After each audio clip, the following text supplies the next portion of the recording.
Okay students, तो after ending with, पता नहीं पिछला कौन सा टॉपिक था, बट आज का जो टॉपिक है वो हमारे पास है ट्रांसमिशन ऑफ हीट, राइट।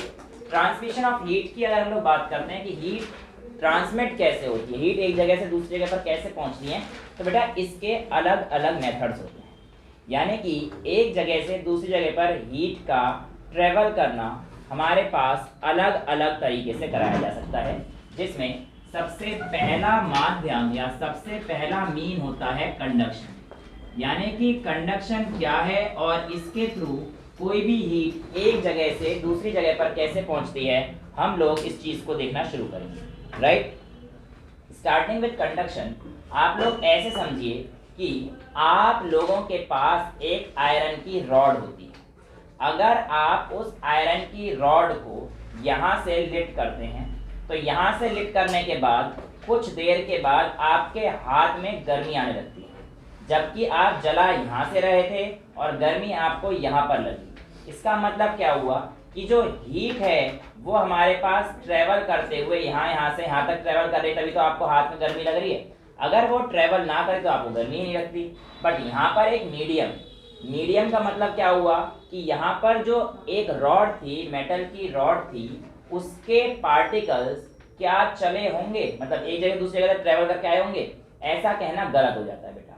याद रखिएगा, जब भी हमारे पास कंडक्शन होता है तो पार्टिकल ट्रेवल नहीं करते हैं, पार्टिकल अपनी जगह पर ऑसिलेट करते हैं और एनर्जी को ट्रांसफर करते हैं। एक पार्टिकल दूसरे को ट्रांसफर करेगा, दूसरा तीसरे को, तीसरा चौथे को, एंड सो ऑन। इस तरीके से आपके पास एनर्जी का ट्रांसफर होता चला जाता है और इसी फंडे को हम लोग कंडक्शन कहते हैं, जहां पर mode of transfer of energy takes place without the displacement of particles and only by oscillating them in their mean position is called conduction. समझ में आती है? यानी कि पार्टिकल आपके पास क्या करेंगे, अपनी जगह पर ऑसिलेट करेंगे और उससे आपके पास क्या कराएंगे, हीट का फ्लो करेंगे। इसको हम लोग कहते हैं कंडक्शन। अब कंडक्शन के बेस पर हमारे पास कई सारी चीजें आती हैं और किस तरीके से होता है, क्या क्या होता है, ये सारी चीजें हम लोग को देखनी होती है। तो सबसे पहले आज हम लोग देखने जा रहे हैं कि मेटेलिक रॉड में कंडक्शन कैसे होती है, राइट। तो मैं आपसे कहता हूं कि मेरे पास कोई भी ये बेटा एक मेटल की रॉड है और इसके ऊपर मैंने इंसुलेशन लगा रखी है, राइट। ये मेरे पास टी हॉट, और ये अगर ट्रेवल करेगा तो ऑब्वियस सी बात है, जनरली पहले केस में कंसिडर करके चल रहा हूं कि मेरे पास जो हॉट का टेम्परेचर है वो ज्यादा है कोल्ड से, राइट। अब जो चीज फ्लो हो रही है उसे हम लोग हीट नहीं बोलते बेटा, जो चीज फ्लो हो रही है उसे हम लोग हीट नहीं बोलते, उसे बोलेंगे हीट करंट। क्या बोलेंगे? Heat current. अब मैंने क्यों बोला हीट करंट, इस चीज को समझाता हूं बेटा। एक्चुअल में जब कोई भी चीज समय के साथ ट्रेवल करती है, फ्लो करती है, उसे हम लोग करंट बोलते हैं। यकीन ना हो तो ऐसे करते हैं, जब भी आप लोगों के पास हवा बहती है तो हवा के बहने का स्पेसिफिक टर्म एयर करंट होता है। जब भी आप लोगों के पास पानी की वेव्स आगे आती रहती हैं और पानी फ्लो कर रहा होता है टाइम के साथ साथ, उसे वाटर करंट कहते हैं। याद करो, जब आपके पास चार्ज फ्लो कर रहा था टाइम के साथ साथ, तब आप लोगों ने उसे इलेक्ट्रिक करंट कहा था। और ऐसे यहाँ पर जब हीट फ्लो करेगा विद रेस्पेक्ट टू टाइम, तब उसे आप क्या बोलेंगे, हीट करंट बोलेंगे। अब करंट वर्ड जहाँ पे भी आएगा, यानी कि हीट करंट हो या जो भी चीज आएंगी, ये हमारे पास पर यूनिट टाइम के फ्लो को चेक करना होता है। किसको चेक करना होता है? पर यूनिट टाइम को। यानी कि अगर मैं हीट करंट की बात कर रहा हूं तो इसका मतलब मेरे पास क्या है कि मैं heat current is equals to amount of heat flowing per unit time. तो ये आप लोगों के पास हीट करंट का एक डेफिनेशन होता है कि the amount of heat flowing through a metallic wire या metallic rod per unit time is known as heat current, right. यहाँ तक तो कोई दिक्कत नहीं है।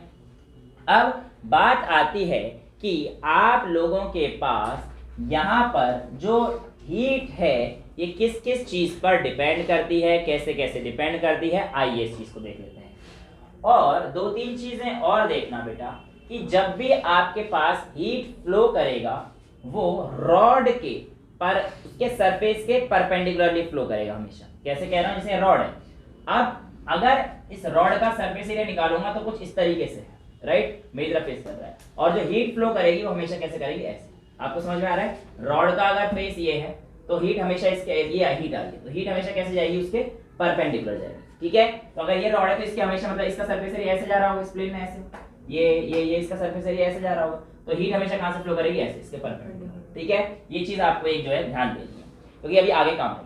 वेल अभी हम लोग यहाँ पर देखते हैं कि यहाँ पर जो हीट जा रही है, यानी कि अब मैं हीट बोलूंगा, प्लीज आप लोग हीट करंट ही समझना, उसको Q/T ही लिखना, राइट। हीट को अब मैं बोलूंगा हीट, जनरली हम लोग टर्म इलेक्ट्रिक करंट में तो करंट यूज कर लेते हैं, बचपन से करंट पढ़ते हैं, but water current, air current कोई नहीं बोलता, एयर बोलते हैं, वाटर बोलते हैं, ऐसे हीट बोलूंगा, बट वो हीट किसके लिए, हीट करंट के लिए, ठीक है, यानी Q/T को आप समझना, राइट। अब मैं आपसे कहता हूं किसी भी मेटेलिक रॉड पे मैंने दो टेम्परेचर ले लिए हैं, एक टेम्परेचर लेट्स से मैंने ये ले लिया है और एक टेम्परेचर मेरे पास ये ले लिया है, राइट। लेट्स से यहाँ का टेम्परेचर आपके पास थीटा था, लेट्स से आपके पास टेम्परेचर थीटा था, और फाइनल टेम्परेचर जब यहाँ पर डेल्टा x डिस्टेंस इसने ट्रेवल किया होगा, हीट ने जब डेल्टा x डिस्टेंस ट्रेवल किया होगा, तो यहाँ पे आपके पास थीटा माइनस डेल्टा थीटा गया होगा, राइट। समझ में आ रहा है? यहाँ से तो कोई दिक्कत नहीं है। अच्छा, अब आप लोगों के पास अगर मैं कहता हूं कि जो हीट ट्रेवल कर रही है, हीट करंट जो ट्रेवल कर रहा है, ये किस किस चीज पे डिपेंड करेगा, तो आइए समझने की कोशिश करते हैं। देखो बेटा, एक चीज समझो कि ये जो आपके पास हीट है, ये सबसे पहले डिपेंड करेगा कि आपके पास आपका एरिया कितना है। सीधी सीधी बात है, जितना ज्यादा एरिया दोगे उसमें से उतनी हीट फैलेगी ना, उतनी हीट ज्यादा जा पाएगी। भाई सीधी सीधी बात है, अगर आपके पास पहले इतना सा एरिया है तो इसमें से हीट तो इतनी जा पाएगी, लेकिन अगर आप एरिया बढ़ा दोगे तो हीट जो है अब ज्यादा जाएगी, यानी कि हीट एरिया के क्या है, डायरेक्टली प्रोपोर्शनल है। हीट एरिया के क्या है बेटा, डायरेक्टली प्रोपोर्शनल है। तो मैं कह सकता हूं कि my heat is directly proportional to area, कहा जा सकता है, कोई दिक्कत तो नहीं है। दूसरा, मैं आपसे कह सकता हूं कि जितना टेम्परेचर ज्यादा होगा उतनी हीट ज्यादा फ्लो करेगी, यही तो हम लोगों ने सीखा था, हीट और टेम्परेचर में डिफरेंस। तो यानी कि heat is directly proportional to, मेरे पास क्या रहने वाला है, टेम्परेचर। तो मैं इसको अभी टेम्परेचर लिख देता हूं T, वैसे मेरे पास जो आएगा ये चेंज इन टेम्परेचर आएगा, राइट। और यहाँ पर आप लोगों के पास एक और चीज आएगी कि जो आपका हीट है ये इनवर्सली प्रोपोर्शनल होने वाला है किसी भी बॉडी के लेंथ के। भाई सीधी सीधी बात है, इतनी लंबी लेंथ होती जाएगी, हीट तो अब कम हो जाएगी ना। अब सपोज करो यहाँ से आपने हीट देना शुरू किया, अब इसकी लेंथ बढ़ा दी, तो यहाँ पे कुछ ज्यादा होगा, कम कम कम होते, तभी तो मैंने कहा कि यहाँ पे TH ज्यादा है, यहाँ पे TH कम। इसका मतलब लेंथ बढ़ा रहा हूँ तो हमारे पास ये कहानी क्या हो जाएगी, हमारे पास कुछ थोड़ी सी कम हो जाएगी। कुछ देर बाद तो वहाँ पे पहुंचेगा, कुछ देर बाद पहुंचेगा तो वो बात तो अलग हो जाएगी ना, लेकिन नॉर्मली तो हम लोग ये देख रहे हैं कि बेटा हम वो स्टेडी स्टेट हो जाएगी, उसे कहते हैं स्टेडी स्टेट, वो भी आगे आएगा, ठीक है। लेकिन अभी की बात तो बेटा ये है ना कि आप जितना लेंथ बढ़ाते जाओगे हीट उतनी कम होती जाएगी, ये बात तो तय है ना। तो इसका मतलब अगर मैं इन तीनों इक्वेशन को कंबाइन करता हूं तो मेरे पास आता है H directly proportional to A times of delta T, delta T लिख लो, डेल्टा थीटा लिख लो, बाय L, चलेगा, यहां तक तो कोई दिक्कत नहीं है। अच्छा, तो आपके पास हीट करंट की वैल्यू आ जाती है K times A delta T by L, जहां पर K आपका क्या है, कोफिशिएंट ऑफ या थर्मल इक्विवेलेंट लिख लो, ये क्या है, thermal conduct equivalent thermal conductivity, equivalent thermal conductivity को हम लोग के कहते हैं, कांस्टेंट है बेसिकली, ठीक है। तो ये थर्मल इक्विवेलेंट कांस्टेंट है, तो ये आपका हम लोग के से लेते हैं। अब आपसे पूछी जाती है कि इसकी डायमेंशन क्या है, इसकी यूनिट क्या है, तो बेटा मैंने आपको कहा था कि H तो हम लोग लिखते हैं, लेकिन H का जनरलाइज्ड फार्मूला है, मेन फार्मूला क्या है, Q/T है। तो यहां से अगर मैं लिखता हूं कि Q/T बराबर K times area delta T यानी कि टेम्परेचर अपॉन में लेंथ, राइट। अब अगर मेरे पास ये चीज आ गई है तो मेरे को निकालना क्या है, K की डायमेंशन, Q क्या है, heat, heat is a form of energy, यानी कि मैं इसकी एनर्जी की डायमेंशन निकाल सकता हूं, और एनर्जी का फॉर्मूला मेरे पास किसके इक्वल होता है, वर्क के, यानी कि F इंटू ds, यानी कि mL2T-2 हो जाएगा। भाई mL T-2 फोर्स का होता है, डिस्टेंस की मल्टीप्लाई करें तो mL2T-2 हो गया।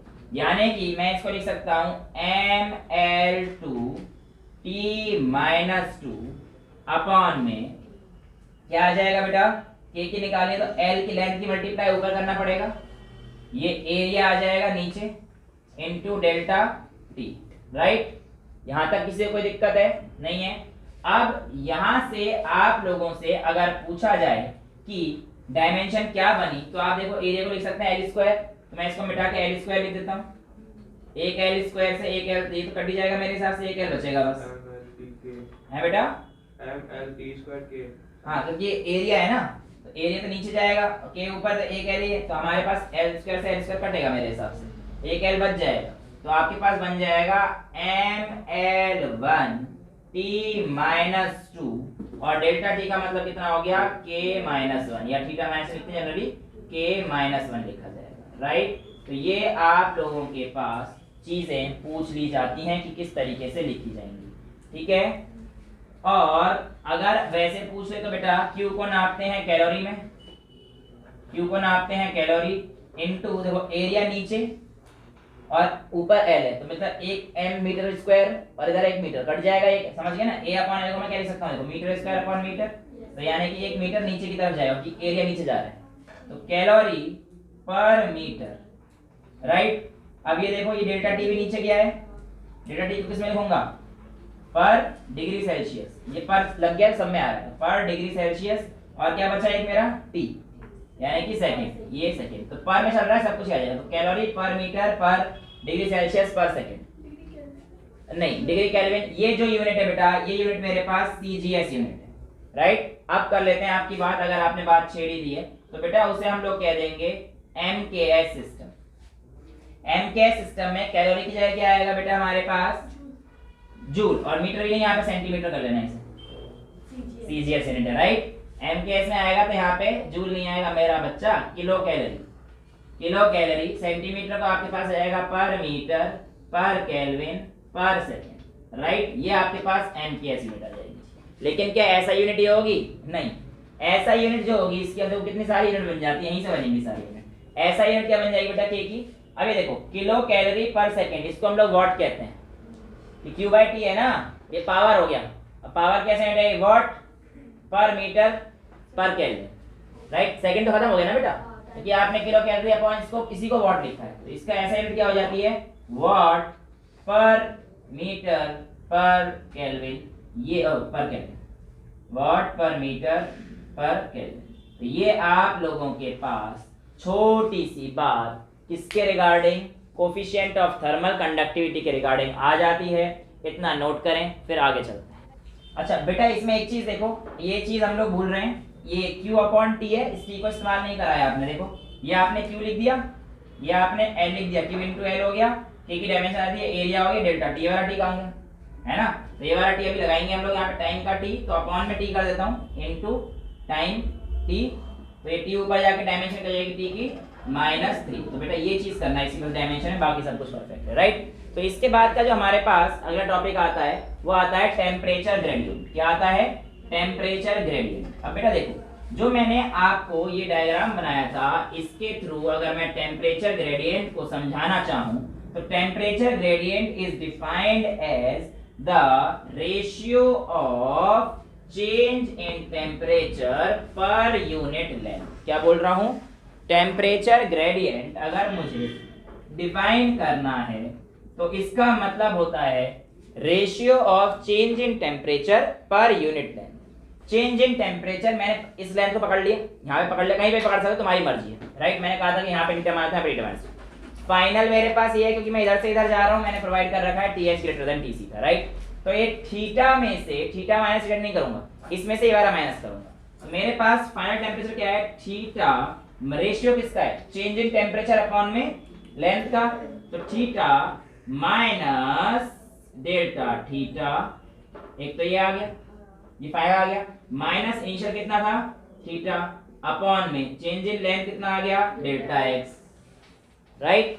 अब यहाँ पर अगर आप देखेंगे तो थीटा से थीटा कट जाएगा, थीटा माइनस थीटा जीरो, तो कट जाएंगे प्लस माइनस के, तो मेरा क्या बचेगा minus delta theta bye x, यानी कि ये छोटे से उसके लिए हो गया और बड़े के लिए करोगे तो टेम्परेचर थीटा आ जाएगा और एक्स का जो होगा पूरा लेंथ एल आ जाएगा, राइट। और ये चीज हमने देखा था डेल्टा थीटा बाय एल, अभी पीछे डेरिवेशन आई थी उसमें हमारे पास आता है डेल्टा टी बाय एल, तो डेल्टा टी टेम्परेचर था और ये एक्स हमारे पास लेंथ होगी, राइट। अच्छा, यहाँ पर नेगेटिव साइन आपका क्या बता रहा है, आप कहेंगे सर नेगेटिव साइन हमारे को ये बता रहा है कि जैसे जैसे हम लोग आगे लेंथ बढ़ा रहे हैं टेम्परेचर क्या हो रहा है, घट रहा है।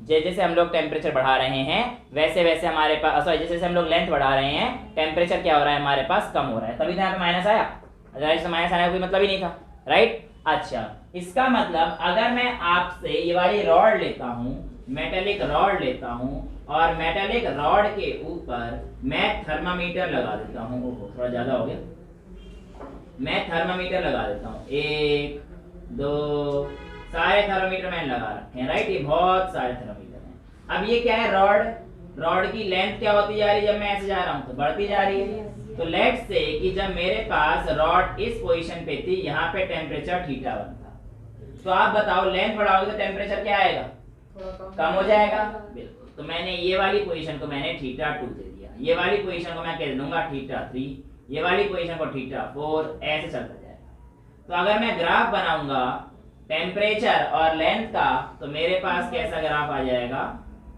गिरता हुआ ग्राफ, राइट। ये डिपेंड करता है कि आप लोग इस तरफ से इस तरफ जा रहे हैं या इस तरफ से इस तरफ जा रहे हैं। भाई अगर इस तरफ से इस तरफ जा रहे हो तो बढ़ता हुआ ग्राफ आ जाएगा, उल्टा कर दोगे तो ग्राफ उल्टा जाएगा, या रेफ्ट से हो जाएगा प्लस हो जाएगा, फिर यानी कि क्या, फिर आप फाइनली जाओगे ना, इसमें से इसे माइनस करोगे फिर तब प्लस का डेल्टा थीटा रहेगा। भाई इसमें से इसे माइनस करोगे तो थीटा माइनस थीटा हो जाएगा, प्लस का बचेगा बस, राइट। अब अगर हम लोग, ये इनवर्स बन रहा है ना, लेकिन बनेगा तो रिलेशन में, बट आप जैसे से आगे टेम्परेचर बढ़ते हुए दिखाओगे तो ये दिखाओगे ना स्लोप, तो वो स्लोप पे होता है बेटा। जैसे इसका स्लोप नेगेटिव है तो उसका स्लोप पॉजिटिव हो जाएगा, हाँ। जैसे इसका स्लोप ऐसे आएगा उसका ये वाला आएगा, राइट। इसका स्लोप ये आ रहा है ना बेटा, बढ़ने वाला कैसा आ जाएगा, उल्टा आ जाएगा, ये बनेगा ये। और स्लोप में हमारे पास क्या होता है, अगर थीटा की वैल्यू 90 से कम होती है तो स्लोप पॉजिटिव, और थीटा की वैल्यू 90 से ज्यादा हुई तो नेगेटिव स्लोप होता है, राइट। ये सारी चीजें क्लियर है, यहाँ तक तो कोई दिक्कत नहीं है। ये आपके पास आता है टेम्परेचर ग्रेडियंट, यहाँ तक कोई प्रॉब्लम नहीं है। एक न्यूमेरिकल कर लेते हैं पहले, है ना। न्यूमेरिकल है मेरे पास, एक छोटा सा दे रखा है, water is being boiled, water is being boiled in a flat bottom kept on a stove. भाड़ा में जाओ, ये कह रहा है area of the stove of bottom is 3000 centimetre square, 3000 centimetre square, and the area and the thickness, stove का area नहीं है, स्टोव के बेस का जो उसमें लगा रहता है वो, उसका एरिया 3000 सेंटीमीटर स्क्वायर है और उसकी थिकनेस आपको दे रखी है 2 mm। ये कहता है if the amount of steam, if the amount of steam produced is 1 ग्राम पर मिनट। वाह भाई वाह, आपको बताना है, कैलकुलेट करना है, कैलकुलेट द टेम्परेचर डिफरेंस यानी कि डेल्टा थीटा करना है। If K for the material is, if K for the material is 0.5 calorie per degree Celsius per second per centimetre, तो यूनिट होगी उसकी, गोली मारो। और आपको दे रखा है लेटेंट हीट ऑफ स्टीम, ये भी आपको दे रखा है लेटेंट हीट ऑफ स्टीम, इसकी वैल्यू आपको दे रखी है 540 कैलोरी पर ग्राम, राइट। तो ये आप लोगों के पास छोटा सा क्वेश्चन आप लोगों के सामने इसने डाल दिया है। अब इसको सॉल्व कैसे करते हैं, आइए देखते हैं। देखो अभी अभी मैंने एक फॉर्मूला डिराइव करवाया था आपको कि आपका हीट था K times A times delta theta by L, जहां पे L क्या थी, लेंथ, छोटे से जाएगा तो L क्या हो जाएगा, उसका थिकनेस, जो इसमें थिकनेस दे रखा है वो हमारे पास किसका काम करेगा, L का काम करेगा। अब ये H मैंने आपको बताया था, इसका दिमाग लगाना है। H को हम लोग क्या लिखेंगे अधिकतर काम में, Q बाय T लिखेंगे, H को Q बाय T लिखेंगे और H is equal to Q by T लिख सकता हूं, तो मेरे पास जाएगा K into A into delta theta by L। अब कहानी क्या थी कि यहाँ पे हमारे को जो चीज दे रखी थी, ये दे रखी steam is being used eight 1 ग्राम पर मिनट, यानी कि स्टीम जो कंज्यूम हो रहा है ना उसका रेट आपको दे रखा था। इसका मतलब क्या हो गया, आपको क्या दे रखा है, dm ओवर dt, पूरा ये दे रखा है, ये कितना दे रखा है आपको 1/60 1 ग्राम पर मिनट, सेकंड में कन्वर्ट करना पड़ेगा। समझ में आया? अब आप लोगों को dm/dt मिल गया है और आप लोगों को अब भी थोड़ा सा दिमाग लगाना पड़ेगा। अब क्या दिमाग लगाना पड़ेगा? इस Q को अगर लेटेंट हीट ऑफ स्टीम दे रखी है तो याद करो लेटेंट हीट का फॉर्मूला Q = ml हुआ करता था। अब इस Q को आपको किसमें बदलना पड़ेगा? m × L/T = K की वैल्यू डाल दूं 0.5 है, K की वैल्यू 0.5, एरिया आपको दे रखा है 3000 सेंटीमीटर।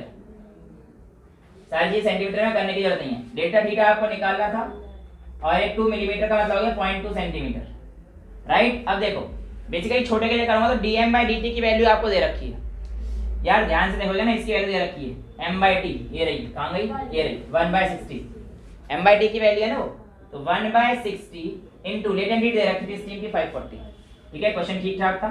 = आपके पास डेल्टा थीटा निकालना था तो मैं डायरेक्ट कर दूं इनटू 0.2 इनटू कुछ नहीं अपॉन में क्या 0.5 इनटू 3000 = डेल्टा थीटा। सॉल्व करके मैं आपको बताता हूं, देखो मेरी कैलकुलेशन बहुत तेज है। इसका आंसर आएगा आपका 1.2 × 10⁻³ डिग्री सेल्सियस, ठीक है? तो ये आप लोग कर लेंगे तो आपका आंसर आ जाएगा। थोड़ा सा था दिमाग लगाने वाला क्वेश्चन, लेकिन इतना भी नहीं था कि आप लोगों को दिक्कत आएगी। हाँ बेटा, के की वैल्यू 0.5 गिवन थी, 0.5 गिवन थी। क्या बेटा? पूरा क्या लिखा हुआ है? तो वो तो यूनिट है, अभी तो बताई थी के की यूनिट क्या होती है, कैलोरी पर सेकेंड पर मीटर पर केल्विन पर डिग्री सेल्सियस, सॉरी CA पर degree Celsius per second per centimetre. Centimetre पहले था। हाँ, अरे वो तो कोई से भी डाले, सारे पर में है ना ऊपर, अभी तो डायमेंशन निकाल के दिखाई हम लोगों ने, यूनिट। हाँ जी, पर लग गए हैं, ठीक है? तो ये चीज आप लोगों के पास आती है कि आप इसे ही नोट करोगे। हाय हाय, ठीक है, करते रहिए नोट। ये मिटा दें ग्राफ वाला, ये ग्राफ बनाने को आ जाता है कई बार, ठीक है? अच्छा, अब अगर मैं आप लोगों से कहूं कि यार ये मैं करंट की बात कर रहा हूं और करंट की बात करते समय मेरे पास एक दो चीजें आती थी। करंट अगर फ्लो करता है तो उसको रोकने के लिए कोई चीज आती थी। क्लास 10th में ये चीज पढ़ा था, रेजिस्टेंस। याद आ रहा है?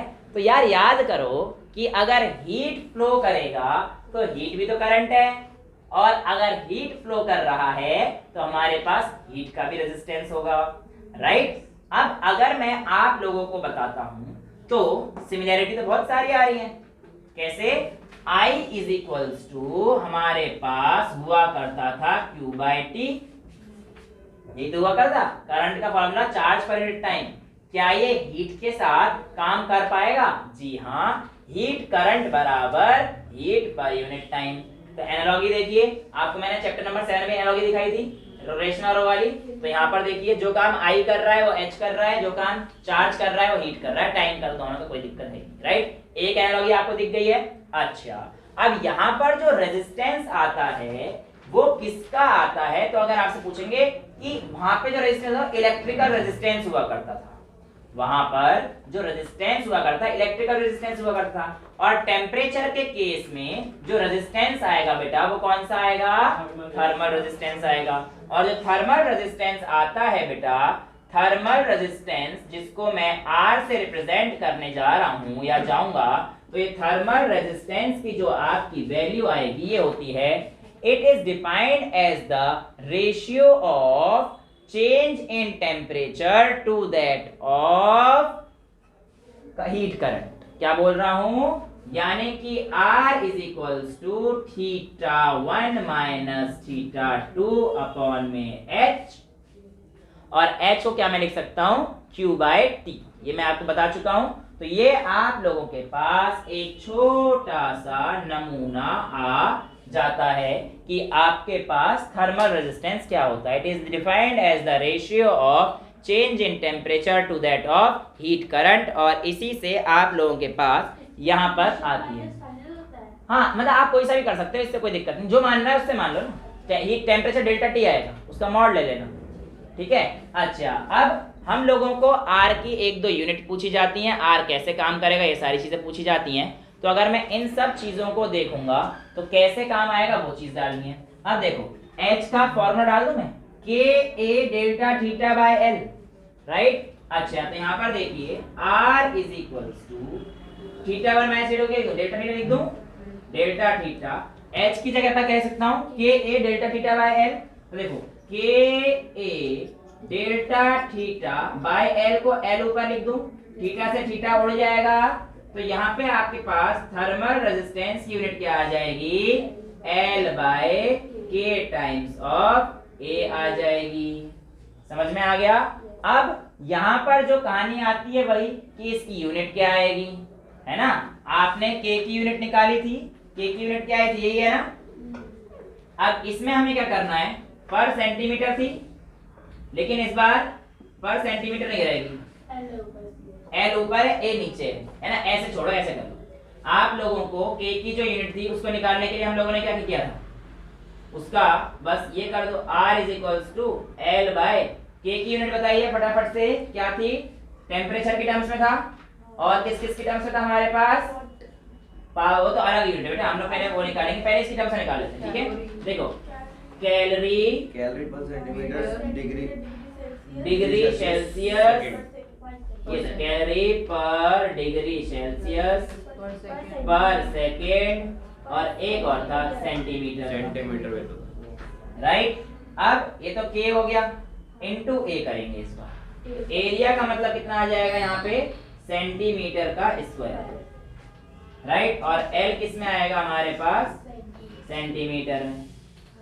तो ये हमारे पास जो टर्म आएगी कौन सी आएगी, फर्स्ट के इनटू ए, सेकेंड थर्ड टर्म में रहेंगी, ठीक है ना। तो कोई दिक्कत तो नहीं आएगी मेरे हिसाब से, एल बाय डिग्री सेल्सियस से एस, है ना। तो ये हमारे पास पर में आ जाएगा ये सारी चीजें, तो एक से ये उड़ जाएगा और एक से वो कट, ये भी उड़ रहा है ऐसे। हाँ तो वही कह रहा हूँ, सी अपॉन डिग्री सेल्सियस एस। तो ये हमारे पास कितना आ रहा है, कैल्शियम ये ऊपर पहुंच जाएगा, कैल्शियम नहीं है, अरे कैल्शियम मतलब कैलोरी कैल सी पर कैलोरी, ये आ रहा है, ठीक है, लेकिन ये गलत है। हाँ इसका आता है डिग्री सेल्सियस पर कैलोरी, यही आ रहा है क्या, हाँ सही तो है, ठीक है फिर तो हाँ डिग्री सेल्सियस पर कैलोरी, तो ये ऊपर चला जाएगा, ठीक है ना। हाँ तो ये समझ में आ गया कैसे आया, और उस यूनिट में क्या आ जाएगा, कैलोरी सेकेंड पर किलो कैलोरी। समझ में आ गया भाई। जब हम लोग उसमें करेंगे केल्विन सेकेंड, इसमें उसे कर दो ऐसा यूनिट में, दे दो भाई, कैलोरी का क्या लिखूंगा, किलो कैलोरी मतलब पर kilo calorie into degree Celsius से केल्विन और सेकेंड तो सेकेंड ही है, ठीक है। समझ में आ गया, कोई दिक्कत तो नहीं है, करके दिखा दे पूरा डायरेक्शन।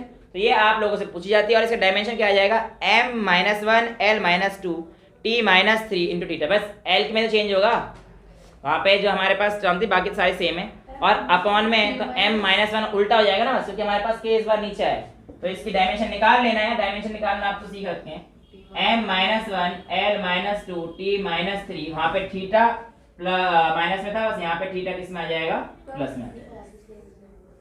तो ये चीज अंतर आ जाएगी और एक एल में अंतर आ जाएगा, और तो कोई आपके पास अंतर आएगा नहीं। तो इसलिए आपके पास ये जो वैल्यू है thermal resistance to the conduction, इसकी वैल्यू पूछी जाती है, और ये कैसे निकालते हैं ये भी आप लोगों को पता रहना चाहिए, ठीक है। एक इलेक्ट्रिकल एनालॉजी इसमें दिखाइए, एक यहाँ क्या दिखाइए, इलेक्ट्रिकल एनालॉजी। तो यहाँ ने कहा है कि जब आप लोग H को लिखते हैं, आप H को लिखते समय डेल्टा थीटा बाय R लिखते हैं, RT यानी कि थर्मल रेजिस्टेंस, राइट। और ये हमारे पास अगर ओम्स लॉ के साथ एनालॉजी निकालेंगे तो किस तरीके से हमारे पास क्या क्या चीजें आएंगी, ये चीज पूछ रहा है। तो उसने कहा I को भी तो आप लिखते थे और रेजिस्टेंस को भी एक तरीके से लिखते थे, तो उसने कहा रेजिस्टेंस को कैसे लिखते थे। तो उसने कहा देखो R is equals to L by K, ये हमारे पास थर्मल रेजिस्टेंस आ रहा है, R is equals to L by के।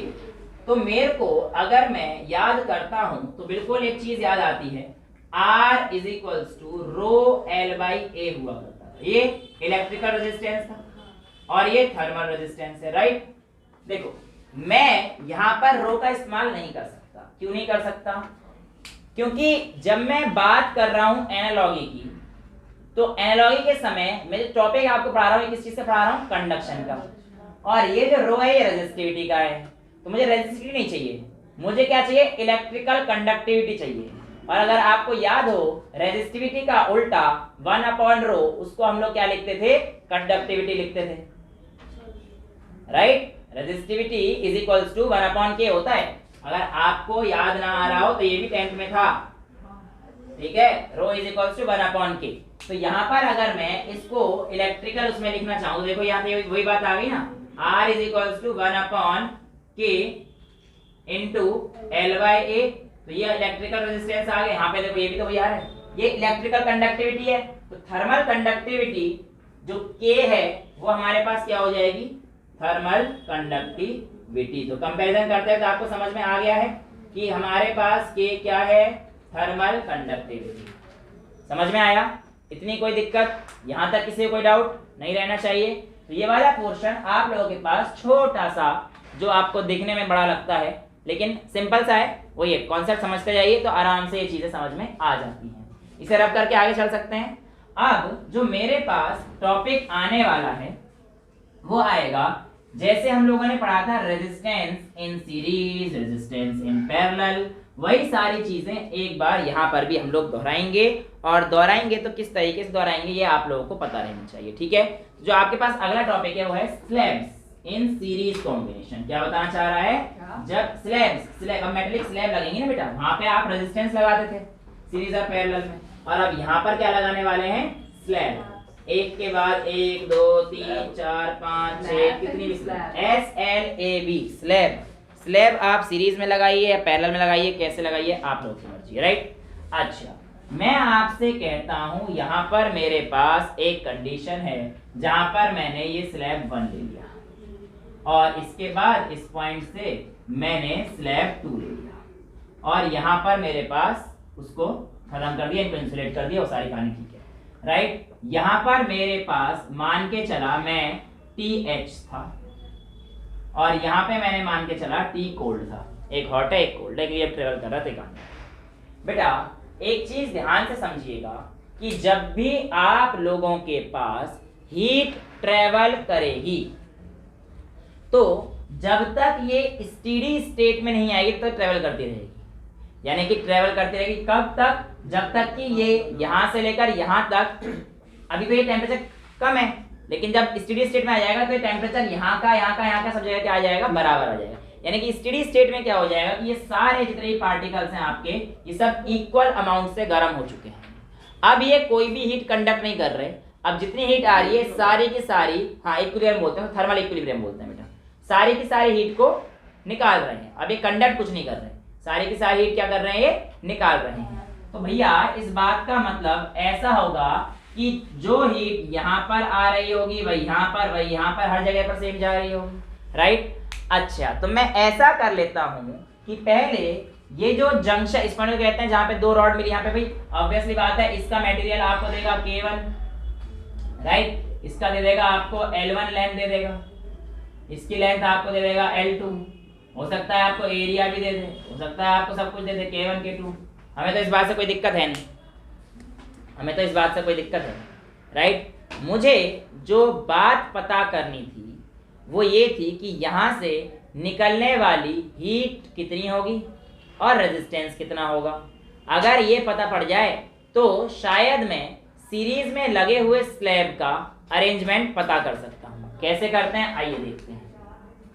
यहाँ से निकलने वाले हीट करंट की जो वैल्यू है इन टर्म्स ऑफ रेजिस्टेंस मैं कैसे दूंगा, इस पॉइंट तक की बात करता हूं। तो इस पॉइंट पे जनरल केस क्या होगा? ये टेम्परेचर बड़ा होगा, ये टेम्परेचर छोटा होगा, तो आपके पास आएगा TH माइनस जंक्शन के टेम्परेचर को T ले लूं माइनस T लिख देना यहाँ पे, let the temperature of junction be T, वो सब मैंने लिखा, TH माइनस T बराबर यहाँ पर क्या आ जाएगा बेटा आपके पास? H किसके इक्वल था? R थर्मल रेजिस्टेंस के। तो आपके पास ये पहली कहानी आ जाएगी कि आपका हीट जो आएगा वो किसके आएगा? TH minus T upon thermal resistance, ठीक है? तो ये बेसिकली R1 कर देते हैं भाई, इस वाले मटेरियल की तो निकालिए ना। तो बेसिकली आपके पास आ जाएगा TH minus T is equals to HR1। और मैं आपको बताया कि स्टेडी करंट है तो H क्या होगा हमारे पास? इक्वल हो, राइट? यहां तक तो कोई दिक्कत नहीं है। अच्छा, अब दूसरे केस में आ जाता हूं। दूसरे केस में क्या हो जाएगा कि आप लोगों के पास यहाँ वाला टेम्परेचर अब बड़ा हो जाएगा और यहाँ वाला टेम्परेचर छोटा हो जाएगा। तो यहाँ पे जो आपका H आएगा वो आपके पास कैसा आएगा बच्चा, आप कहोगे कि sir H is equals to T minus T C upon में R2, राइट। अब आप लोग अगर इन दोनों इक्वेशन को ऐड करते हैं तरीके से तो आपके पास आ जाएगा R2H is equals to T minus THC। यहां तक क्लियर है? ये इक्वेशन फर्स्ट, ये इक्वेशन सेकंड, इन दोनों को अगर मैं ऐड करता हूं तो मेरे पास क्या आ जाएगा, TH minus T plus T minus TC is equals to H times of R1 plus H times of R2, right. यहां तक तो कोई दिक्कत नहीं होनी चाहिए। अब ये T से T उड़ गया तो आपके पास आ जाएगा TH minus TC is equals to R1 plus R2 times of H। और अगर H की बात करूंगा तो मेरे पास आता है TH minus TC upon R1 plus R2, right. और हीट को निकालने के लिए मैंने आपको सबसे पहले ही बताया था delta theta upon R equivalent में कितना रेजिस्टेंस होगा, थर्मल रेजिस्टेंस तो ये होगा। और इस इक्वेशन को इससे कंपेयर करूंगा तो मेरे पास आर इक्विवेलेंट, देखो एच तो सेम है, डेल्टा थीटा मतलब यही वैल्यू आ गई, और आर इक्विवेलेंट किसके इक्वल हो जाएगा, R1 प्लस R2 के इक्वल हो जाएगा। तो यहां से आर इक्विवेलेंट हमारे पास आज भी वही आएगा जो सीरीज के केस में वहां आया करता था। वहां भी ऐसे आया था हमारे पास। सीरीज में अगर हम लोग लगाते हैं तो कैसे लगता था, R1 plus R2 plus R3 plus dot dot Rn होता था, राइट। क्लियर है? तो ये सारी चीजें आप लोगों से पूछी जाती हैं कि अगर सीरीज में लगेगा तो ये काम कैसे करेगा, ठीक है। ऐसे ही आपसे छोटा सा जो अगली चीज पूछी जाएगी वो इसे मिटा दो, यहाँ पे लिख दूंगा इसे, ठीक है। जो आपसे पूछा जाएगा पूछेगा कि स्लैब्स जब पैरेलल में लगेंगे तब आपके पास कैसे काम करेंगे। तो ये आप लोगों का अगला टॉपिक बनेगा कि स्लैब्स इन पैरेलल कंडीशन। क्या बनेगा, स्लैब्स इन पैरेलल कंडीशन आपके पास क्या बनेगा वो आप लोगों से पूछा जाएगा। पैरेलल कंडीशन में हमारे पास लेंथ बेटा इक्वल हो जाएगी। कैसे इक्वल हो जाएगी, आइए देखते हैं। ये आप लोगों के पास पहली स्लैब हो गई और ये आप लोगों के पास दूसरी स्लैब हो गई, और इस तरीके के कॉम्बिनेशन को अगर आप लोगों को याद हो तो हम लोग पैरेलल कॉम्बिनेशन कहा करते थे। रिलेशन हम लोगों का आर के एक और आया था जिसको हम लोगों ने कहा था R is equals to L by K आया था। तो ये मेरे पास स्लैब 1 है और ये मेरे पास स्लैब 2 है, राइट। और अगर मैं यहां से आप लोगों को लिखता हूं दूसरा तो ये तो R1 आ जाएगा इस वाले का, ये लेंथ तो सेम है ना बेटा, लेंथ सेम है, और ये आ जाएगा आपके पास K1, समझ पा रहे हो। और यहां पर A1, सिमिलरली R2 की वैल्यू डालूंगा तो वो कितना आ जाएगा, L अपॉन K2 इंटू 8। यहां तक किसी बच्चे को कोई दिक्कत, क्योंकि अभी अभी हम लोगों ने निकाला था R is equals to L upon KA, thermal resistance ये निकाली थी। अब यहाँ पर दोनों ही केस में जैसे पिछली बार हम लोगों ने हीट निकाली थी बेटा, वैसे ही आप लोगों को हीट निकालनी है। हीट का फॉर्मूला क्या था, delta theta by R. Delta theta by R का मतलब हो जाएगा आपके पास H1 इज इक्वल्स टू, या H इज इक्वल्स टू, तो आप क्या लिखेंगे, डेल्टा थीटा मतलब अब की बार आपका टेम्परेचर, देखो यहाँ पर, हाँ टेम्परेचर देखिए क्या होगा, दोनों ही केस में कहानी सेम हो जाएगी। क्यों, क्योंकि आपके पास इस बार बीच में कोई जंक्शन टेम्परेचर तो है ही नहीं, तो यहाँ पे आपके पास TH मान लीजिए और यहाँ पे TC मान लीजिए। तो एरिया भी तो सेम होना चाहिए है, एरिया भी तो सेम नहीं एरिया तो डिपेंड करेगा आप कितना ले रहे हो। एक छोटी रॉड पैरेलल में लगा रहे हो, लेकिन एक छोटी लगा दी एक बड़ी लगा दी। हाँ, एरिया ऑफ क्रॉस सेक्शन, ये बात इसने अच्छी बोली है, एक रॉड के लिए सेम रहेगा भाई। रॉड का एरिया क्रॉस सेक्शन ये होगा ना, ये वाला, वो तो सेम ही रहेगा ना। आप लोगों के पास जितने भी क्वेश्चन आएंगे वो सारे एक रॉड का जो same area of cross section उसका आएगा। आपके सिलेबस में ये वाले क्वेश्चन नहीं आने वाले, ये वाले ठीक है। अगर एक ऐसी रॉड दे दी जिसमें आपका एरिया इस तरीके से था और हीट इस तरीके से जा रही है, तो फिर मुश्किल तो इसमें भी नहीं थी। इसमें आप लोगों को कैसे करना था, जैसे हम लोगों ने चैप्टर नंबर 7 में किया था, याद है? Yes, integration. छोटा सा एरिया काट देंगे dl का, फिर वही निकालेंगे dq/dt इसकी टर्म्स में, फिर l जितना होगा उसको इंटीग्रेट कर देंगे, दो लिमिट दे रखी होंगी, वो भी चीज आप लोगों के सामने आपकी आ जाएगी। ठीक है, अब आपके पास h की वैल्यू, अगर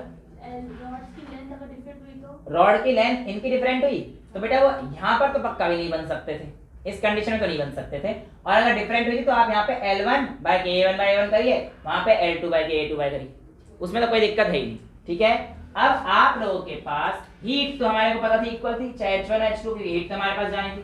अच्छा, अब मैं कह रहा हूं H इज इक्वल टू क्या है ना, TH - TC अपॉन R1 हो जाएगा इसके लिए, और इसके लिए कितना हो जाएगा,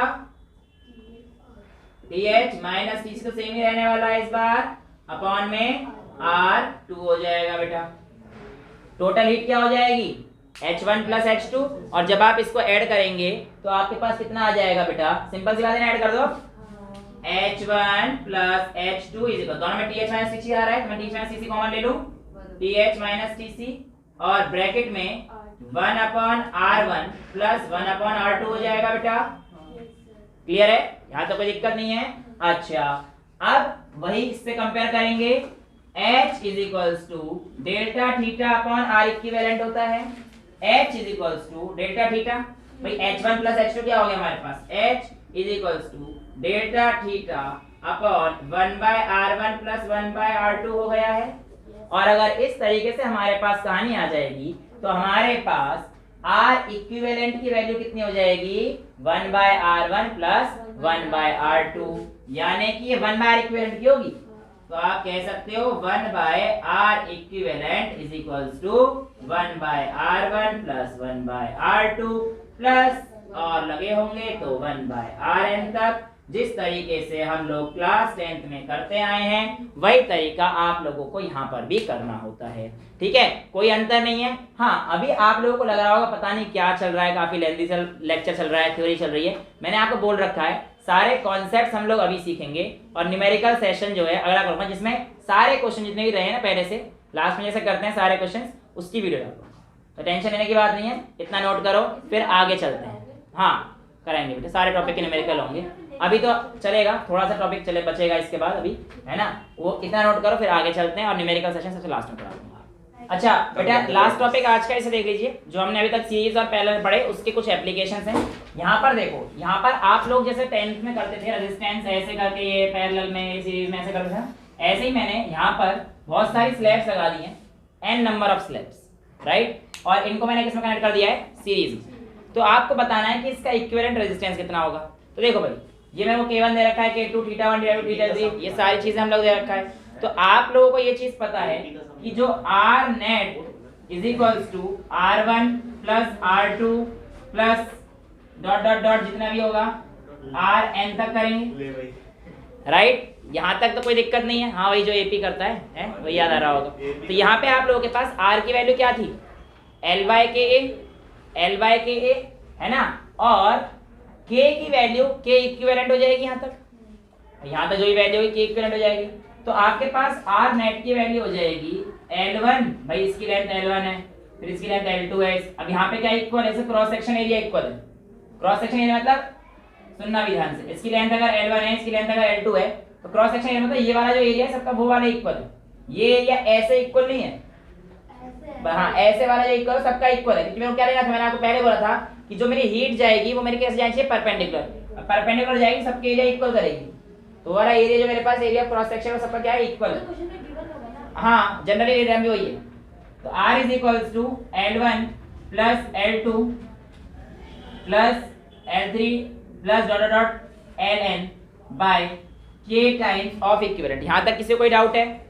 R is equals to L/KA, तो मैंने R is equals to L/KA लिख दिया, KA, राइट। ये R नेट की वैल्यू आ गई इज इक्वल्स टू R1 की वैल्यू क्या आएगी बेटा, L1 by K1 into A, भाई जो इसकी वैल्यू आएगी K1 इंटू A, R2 इसका आएगा प्लस R2 R2 के डाल दीजिए, L2 into K2 into area process सबका सेम है, plus dot dot dot Ln by Kn into A, ये तो सब में इक्वल है, A से कट जाएगा दोनों तरफ कॉमन आके, राइट, यहाँ तो कोई दिक्कत नहीं है। अच्छा, तो आपके पास जो वैल्यू आएगी वो कितना आएगा, देखो K इधर पहुंच जाएगा, L1 इधर आ जाएगा, समझ रहे हो, K इक्विवेलेंट आपको निकालना था, तो K equivalent is equals to आपके पास, ये तो सिंपल सा आ गया भाई, ये हमारे पास सेम है और सेम है, तो हमारे पास L1 plus L2 bye L2, ये देखो L1 plus L2 plus L3 plus Ln, ये K1 ऊपर है, यहाँ पे K2 पहुंचेगा, ऐसे पहुंचते पहुंचते पहुंचते पहुंचते Kn Ln अपॉन में L1 प्लस L2, ना बेटा सही तो है, ए तो ए कॉमन कट गया ना, K1 K2 लिख कर रखा है, यह K2 हो गया ना, ना ये मल्टीप्लाई में जाएंगे ना, अरे मैंने इसको सबको ले लिया, इससे मल्टीप्लाई पहुंच गया, इधर पहुंचा दिया, K को इधर पहुंचा दिया, ये तो कर सकता हूं मैं, एलसीएम क्यों लेना है, ये L1 plus L2 plus Ln यहाँ तक आ गया, ये वाली टर्म यहाँ पे आ गई, अब अगर ये वाली टर्म ऊपर है, ये फोर्थ टर्म है, तो मैं बेसिकली इसको इसके नीचे लिख सकता हूँ, तो मेरे पास K इक्विवेलेंट की वैल्यू कितनी आ जाएगी, L1 upon L1 by K1 plus L2 upon L2 by K2, इस तरीके से आप लोगों के पास Ln upon Ln by Kn, ये आप लोगों के पास K इक्विवेलेंट की छोटी सी वैल्यू आ जाती है। अगर L1 L2 L3 n number of terms के लिए है, तो हमारे पास यहाँ की जगह n आ जाएगा, ये तो सारे सेम है, n, तो for n number of length, मतलब 10 दे दी मैंने आपको सब कुछ करो, तो 1 प्लस 2 प्लस 3 करोगे, और यहाँ पे 1 प्लस दोनों सेम आ जाएगा, तो ये आ जाएगा n upon 1 by K1 plus 1 by K2 plus dot dot dot 1 upon Kn, देखो ये दोनों टर्म तो सेम हो जाएंगे ना, तो n और ये सब सिमिलर हो जाएगा, तो 1 अपॉन K1 मिल जाएगा, ठीक है, तो for n number of terms K equivalent is equals to n by 1 upon K1 plus 1 upon K2 plus K3 dot dot dot Kn, right. ऐसे ही वहां पे अब कहानी आएगी, वहां पे जो कहानी आएगी अगर मैं उसकी बात करूंगा, तो हमारे पास जो वैल्यू आने वाली है वो ऐसे आएगी, अब इसकी लेंथ सेम होने वाली है हमारे पास, एरिया तो ऊपर नीचे, तो हमारे पास डिफरेंट डिफरेंट, पहले इसका एरिया लूंगा तो इसका एरिया A1 आ रहा है, इसका A2 A3, एरिया डिफरेंट है, यानी कि लेंथ सेम है इस बार हमारे पास, राइट, इसमें तो कोई दिक्कत नहीं है। अच्छा, तो मैं कह सकता हूं जो मेरे पास नेट हीट रहेगी वो हमारे पास आएगी H1 plus H2 plus dot dot dot Hn तक, ये बात तो तय है, और H की वैल्यू मैंने आपको in terms of K L और A की वैल्यू क्या बताई थी, K A बाय L, याद आ रहा है, H is equals to K A by L आया था, सबसे पहले हम लोगों ने ये प्रूव किया था, we know that H net is equals to K equivalent into A की वैल्यू करूंगा तो A1 plus A2 plus A3, A1 plus A2 plus A3 upon में L और डेल्टा थीटा, डेल्टा थीटा सब में सेम आएगा, क्यों, क्योंकि यहाँ पे आप मान लो TH और यहाँ पे मान लो T cold into delta T था ना, तो इनटू डेल्टा थीटा लिख लो, थीटा 2 माइनस थीटा 1 लिख लो, TH माइनस TC लिख लो, एक ही बात है, ये H नेट की वैल्यू आएगी, आ जाएगी, यहाँ तक तो कोई दिक्कत नहीं है। अब H नेट की वैल्यू ये आ गई, तो आप यहाँ पे लिख रहा हूँ इसे, K equivalent into A1 plus A2 plus A3 plus dot dot dot An by L is equals to H1 की वैल्यू क्या आ जाएगी बेटा, K1 इनटू A1 अपॉन में L और इनटू TH माइनस TC,